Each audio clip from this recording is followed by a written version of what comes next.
So you want to world build for your OCs. You've clicked on the right video. My name is Subi, and today I'll be explaining how I created my very first OC universe. If you're anything like me, you know exactly how it feels to get completely absorbed in your OC and their lore. It can start to feel super overwhelming when you have so many ideas in your head, but nowhere to really project them. So first, let's talk about where you can keep all your ideas. My two current favorite tools to keep all of my ideas in one place are Unveil and Google Docs. Both of these platforms are free for anyone to access. Now, let's talk a little about each. Unveil is a multifaceted platform in which artists can come together to share and create new worlds and OCs. Note that this isn't sponsored, but is genuinely such an amazing platform. Let's talk about the most defining features that make it a great platform to house your OCs. First, and my favorite part, is their world creation feature. It allows you to create your own universe and includes subcategories such as creations, characters, writing, art, and more. Alongside that, you can also share and create with the community. Everyone on the platform that I've met is so pleasant and always super supportive of whatever your endeavors are. Unveil is just so highly diverse, and I recommend it to anyone starting out building their world or just wants a place to house their OCs and interact with the art community. The next platform that I use is Google Docs. I like Google Docs because of its simplicity and it's free to use. It allows me to write longer stories about my OCs or their world or other general things I want to keep in mind. That's really about it for Google Docs. There's not much to say, but it is still very helpful. And when you're done writing on Google Docs, you can transfer that writing to Unveil. These two platforms will create a better organization system for anyone just starting out or someone who is already far in the process. Now that we have our organization system, let's start on the actual meat of world building. In this video, I'll be focusing on the absolute basics of your world. So think the planet, ecosystem, continents, and elements that build up the finest details of your OC's world. I like doing this because when we get further into creation, like culture, politics, and the intricacies of sentient life, the foundation that is our planet will support these concepts. So let's begin where it all started. How did your world come to be? I'll be using my world, Valikarna, as an example. To decide how your planet was created, you also have to think about where it is. Is it in a solar system like Earth, or potentially a rogue or exoplanet? My planet is in a solar system, meaning that was created and then began to fall into orbit into a larger planet, or a sun in my case. If you wanted to get more specific, consider what elements make up your world.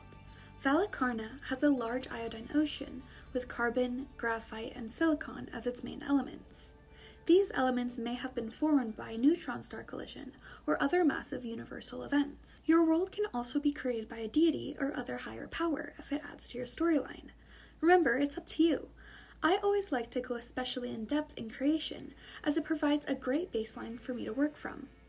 After that, I create a map of the land structures that comprise my planet. A simple way to do this is sprinkling rice or beans on a large piece of paper. Though I don't like wasting food, so finding other things to sprinkle onto the paper randomly also works. After pouring out whatever you'd like, you simply trace around the outside of that to make a realistic map. After that, I like to grab more small objects and randomly drop them on the paper to make biomes. It's up to you and your planet's needs to decide what you'd like your ecosystem to include. Here's a few that you could consider though. Forests, mountains, plains, foothills, jungles, and deserts. And fantasy settings can also easily be incorporated. Imagine ancient flora growths, fairy forests, rock towers, and more. After you have your biomes established, you can choose if you'd like to include lakes and rivers. I follow the same procedures for lakes. Drop the object and place the river or lake.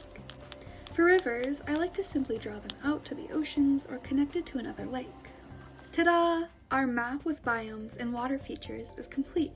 The next steps I like to take include identifying the superficial layers of the planet to better understand how flora and fauna will interact. Although I will say this step is largely optional as it does require research into elements and minerals found in each biome.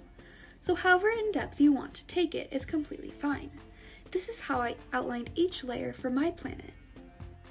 If atmosphere is important to your story, then drawing it out may help establish certain physical rules of flora and fauna. In Valacarna, iodine gas plays a massive role in fauna and flora growth, so visualizing how it interacts in the air helps me better understand culture and future story elements. To finish off the foundations of your planet, I'm going to talk about how to develop unique flora and fauna to suit your world. As an example, I'll be using my flora and fauna that inhabit the iodine ocean. First, I analyze what environmental pressures the flora will be under. Could it be predation, lack of food, or harsh environments? In my case, my flora will be mostly purple in hue, as iodine is purple in nature. As my planet has a sun, oxygen, and carbon dioxide, they photosynthesize similar to plants on Earth. And I'm not a master at plant biology, so nothing needs to be perfect, especially in a fantasy world. I'm not no James Cameron. Really, I just make my flora kind of look cool with no real biological backing behind that. And the same can go for the fauna. Speaking of fauna, it's the most exciting part for me, and I have actually found an excellent way to create unique fauna. Let's do one together. I will be creating another oceanic creature, so let's begin. First, I start with 2 to 4 species that I find interesting. They actually don't have to correlate with each other at all, so I'll just randomly generate 3 oceanic Earth species. From this random generator, I got albacore, eel, and grouper. I gather reference photos for each animal and begin with a rough sketch in my sketchbook. After that, I freehand that rough sketch with my colored pencil in my other sketchbook. I color it with a similar color palette to my other fauna, as they are all under the same environmental pressure, iodine. And there you have it. If you want to go in more in depth, you can write a short description for each. Be creative, have fun, and make it your own. I hope these simple tips helped you create the foundation of your world, and let me know if I should make a part 2 diving into the culture, politics, and other facets of life that form a planet. Thank you for watching, and this is Subi signing out.